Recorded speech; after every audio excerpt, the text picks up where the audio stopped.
Good evening, everyone. Hopefully, you're having a good start to your weekend. I guess it's more the afternoon, not quite the morning. So, I was going through the news today, and what do I see? Apparently, the RCMP is having a bit of trouble out there. The federal policing portion of it is stretched thin, according to the CBC. So, I thought I'd better get into it with you guys.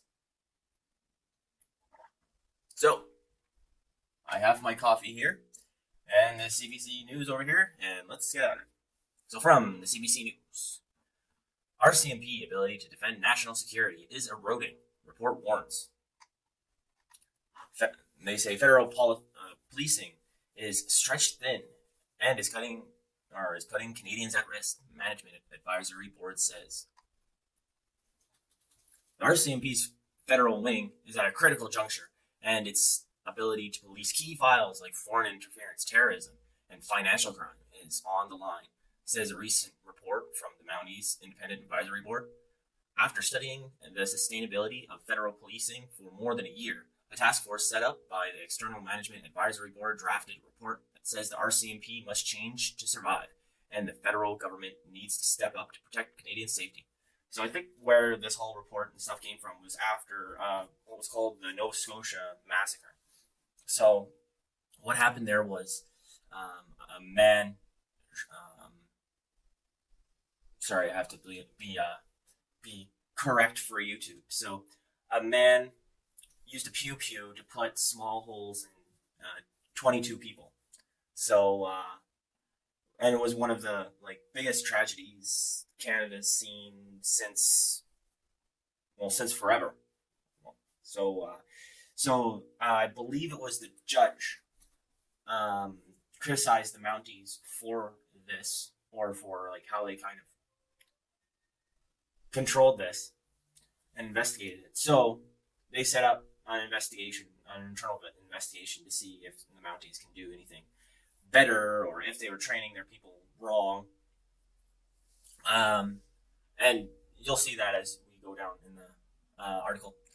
So it says just the latest report to offer dire warnings for the federal government about the direction of the National Police Organization. I have some quotes here. One that says, "Without the dedicated attention, the rest is simply going to be moving deck chairs on the Titanic." So they're alluding to the Mounties are going to fall like a deck of cards.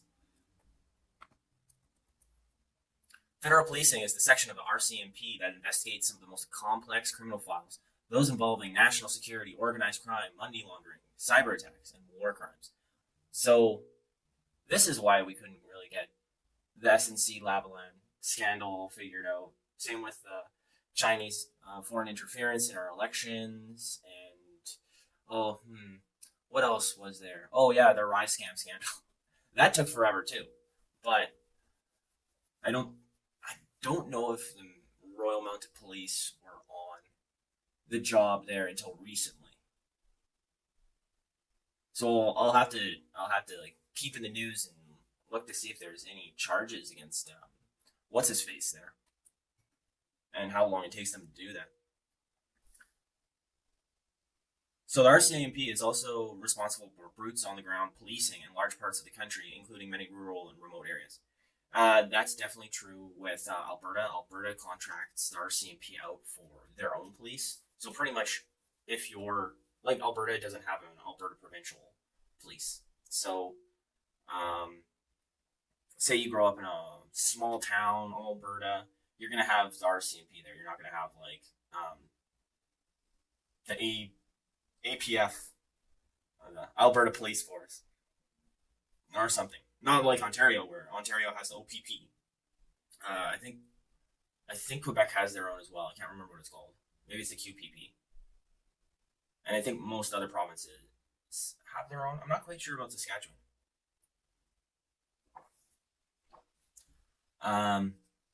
They continue on here. The Management Advisory Board, created in 2019 by the federal government to provide external advice to the RCMP commissioner, set up a task force in the fall of 2022 to study the federal policing program. Canada and its people have already begun to see the repercussions of the federal policing program being stretched thin, says the task force report completed at the end of the last year. That's true. We've been seeing the policing here has been getting a lot more strained. We've been seeing times from where the police arrive to when you call is just like it's just the gap's getting larger and larger and larger. I know that definitely like out in the sticks, that's how it is. It's quite sketchy. The report points to the 22 Cullen Commission, the money laundering inquiry launched by British Columbia. It concluded that the primary cause of poor law enforcement resulted on money laundering files in the province was lack of police resources. Canada's credibility on the global stage at risk. And yeah, because the Royal Mounted Police is our federal and in some places provincial police. Like when foreigners think of Canada, especially the states, they think like the Royal Mounted Police, right? They that's what they picture. So, and the RCMP go with our politicians. They go to different, as they say here, Five Eyes intelligence meetings with Interpol. So I mean, if they can't handle their own stuff, like I don't think these other organizations are going to trust them as far as they can throw them, because like how can they handle other stuff? So the report links the slow collapse of federal policing to government cost cutting, started with the 150 million trimmed from the RCMP in 2008 by the government of Prime Minister Stephen Harper. The reduced funding significantly impacted the RCMP's investigative capabilities. The RCMP has struggled in recent years to recruit and retain regular members, a problem that is particularly acute in federal policing, the report says. Well, I don't think money is particularly the reason. Well, funding definitely is, but I mean, that was in 2008. They're blaming. Let me see. Yeah, here it is. They're blaming Stephen Harper's government in 2008. That's what, like almost 15 years ago for all this. And these are the federal police. Yeah, federal police. So they couldn't have gone to Justin Trudeau and be like, hey, we're having this problem. Can you increase our budget? No, they can't, because Justin Trudeau won't increase their budget because he has no money. He's still printing off money and overspending on everything else. So right here, you can already see they're twisting things to say it's the Conservatives' fault.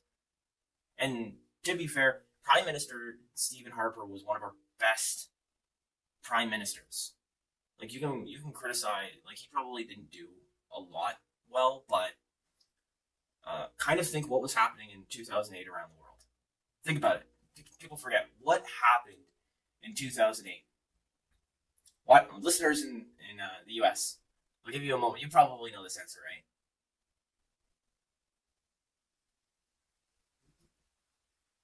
The Great Recession happened in 2008. Of course, Stephen Harper reduced everything. He had to borrow money.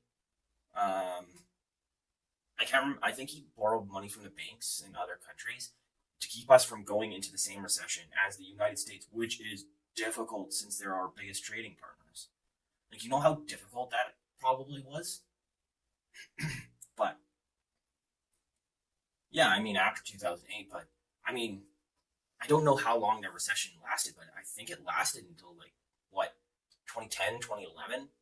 And Stephen Harper was out at, like, 2014, so, I don't know. Like, of course there was cost cutting in 2008. Because there was probably cost cutting all over the board with everything. Fed's priorities come from expense of core operations. So another factor acting as a drag on the RCMP federal policing is the effect of the force's contractual obligations, the report says. Regular members are routinely pulled from their federal policing to work in regional contracting police that are not replaced. So yeah, I think that's like the provincial policing, stuff like that. Probably following the politicians around and stuff like that. The task force says that federal policing has lost about 1,000 regular members in a 10-year period, about 24% of its officer workforce. It also says that the federal policing unit is being pulled in multiple directions. By federal government policing priorities such as protective services for political figures and dignitaries. So, which is incredibly true. I mean, Trudeau is hopping everywhere. So that's at least, well, so you have to have RCMP officers kind of like meet him where his plane lands. They gotta protect him, especially like in Western Canada, where he is definitely not liked. So, and in Toronto, like I don't know what's happening in Toronto, but Toronto is like the leftist capital of Canada. But he can't even hold like rallies with other politicians because things are getting so bad. So, I mean,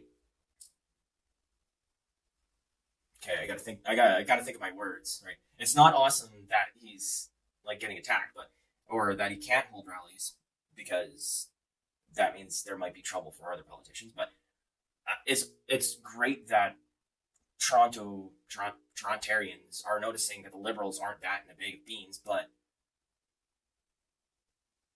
like politicians shouldn't be afraid to do their thing in all jurisdictions.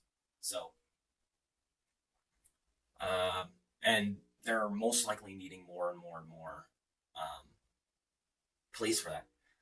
I'll just switch to a quick story that I heard one time of when Trudeau went to I don't know if you can call it a rally, but it was like a meeting in Calgary where he stayed at one of the prominent downtown hotels. And this probably took like a lot of RCMP to kind of navigate because this is exactly the problem. Was Trudeau was meeting people in a old hotel downtown Calgary, and he had the Calgary police force lined up in front of the hotel, blocking protesters, blocking media. Like nobody could get in front of that hotel, in front of the door. And then Trudeau snuck out back, and then there was a caravan like a little bit a ways outside. So pretty much that whole police force was just there as like a distraction. And then the police force came out after, and they were like, "So this was a massive waste. Like this was hours and hours and hours of a waste of time. We could have been doing other things and keeping Calgarians safe, but no, we had to sit here for no particular reason." They were like, the Calgary police force was pissed. So, and yeah, probably all of those people had to be replaced by the RCMP from other jurisdictions because you can't just take away those police from like other places in Calgary and not like put more in.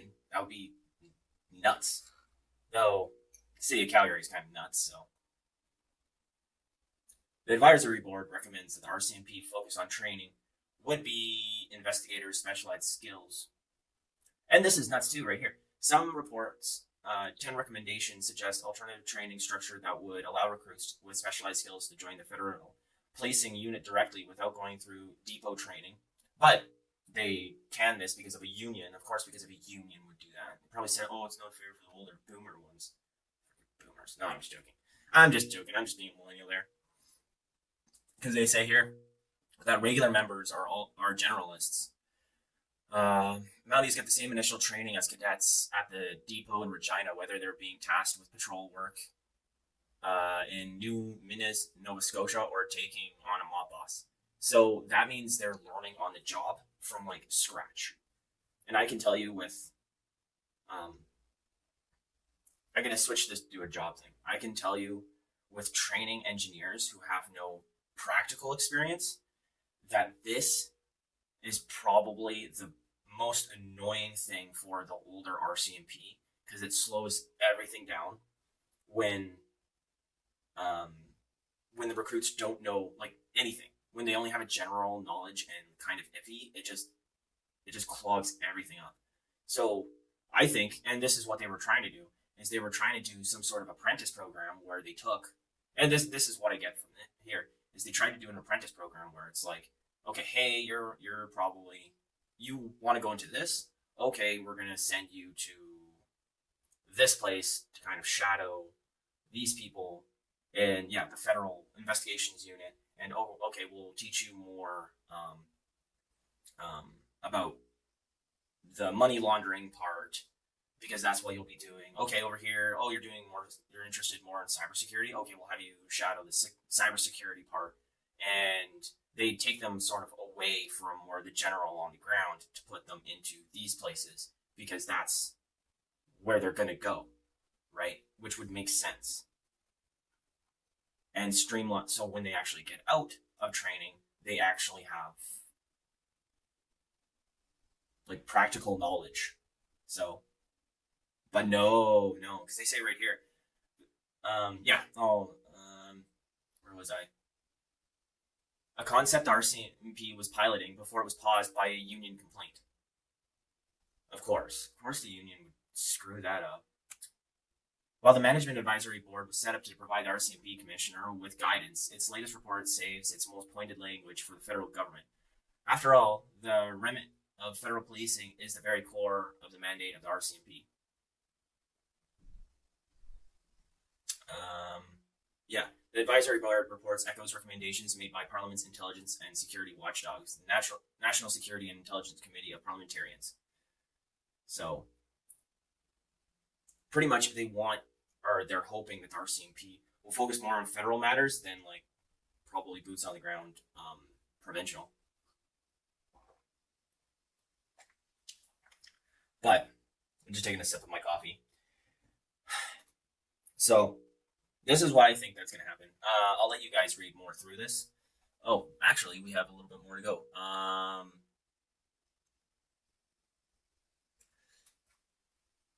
So here it says the task force conclusions come to no shock to Gary Clement, who's been with the RCMP for 30 years.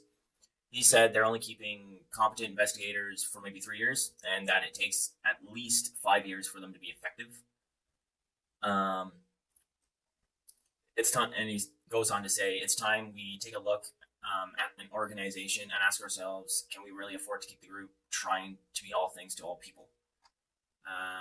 Despite the aggressive list of growing critical reports, he is convinced that change isn't on the horizon.